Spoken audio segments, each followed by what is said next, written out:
سامعین ناظرین، infection control society آپ کی صحت کے لیے، آپ کی آگاہی کے لیے مضامین آپ کی سماعت کے لیے پیش کرتی ہے۔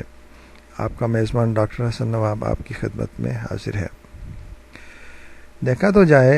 اگر دیکھا جائے کہ آبادی کے کتنے افراد جو ہیں فضائی آلودگی کے بارے میں اندازہ کر سکتے ہیں، تو ہم یہ دیکھیں گے کہ 1% بھی 1% کو بھی اپنے ماحول کے تحفظ کا احساس نہیں ہے۔ فضائی آلودگی پر قابو پانے کے لیے سب سے پہلے عوامی شعور کو بیدار کرنے کی ضرورت ہے۔ اس کے ساتھ دیگر اقدامات بھی کیے جائیں۔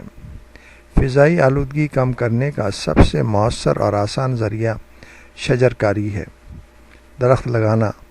ہمارے ملک میں ہر سال شجر کاری کی مہم چلائی جاتی ہے۔ سرکاری صحت پر لاکھوں پودے لگانے کا دعویٰ کیا جاتا ہے۔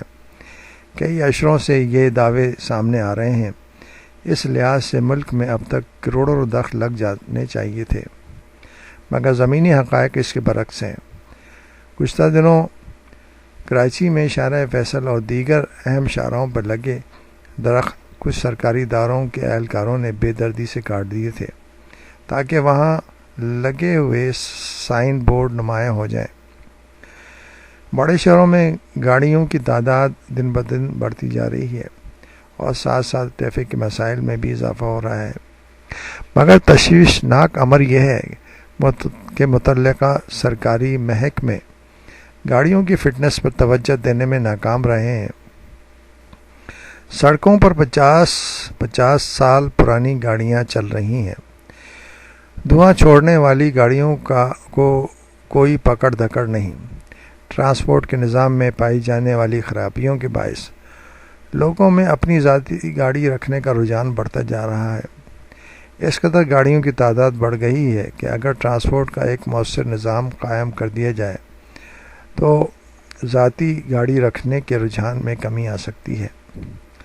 فضائی آلودگی میں کمی لانے کے لیے بڑے شہروں میں ٹرانسپورٹ کی راشن بندی کی جانی چاہیے، یعنی ایک دن ذاتی گاڑی، تیسرے دن رکشہ ٹیکسیاں، چوتھے دن مال بردار ٹرکس، واٹر ٹینکرز وغیرہ، پانچویں دن موٹر سائیکلیں، چھٹے دن منی اور بڑی بسوں کو سڑک پہ آنے کی اجازت نہ ہو۔ اس طرح پبلک ٹرانسپورٹ میں 10 سال میں سے زیادہ پرانی گاڑیوں کو روٹ پرمٹ جاری نہ کیے جائیں۔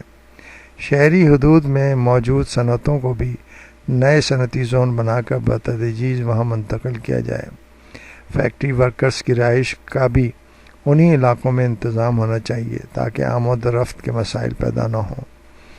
رہائشی علاقوں میں موجود آلودگی پھیلانے والے تمام چھوٹی بڑی فیکٹریاں، بھٹیاں اور کارخانے بند کیے جائیں۔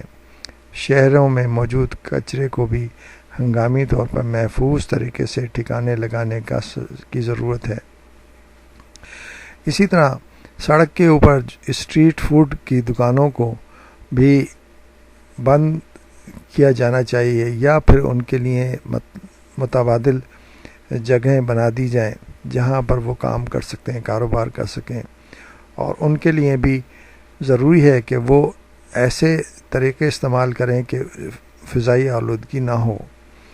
ان سب طریقوں سے فضائی آلودگی کو، شہر کی آب و ہوا کو بہتر کیا جا سکتا ہے اور لوگوں کی بیماریوں کو کم کیا جا سکتا ہے۔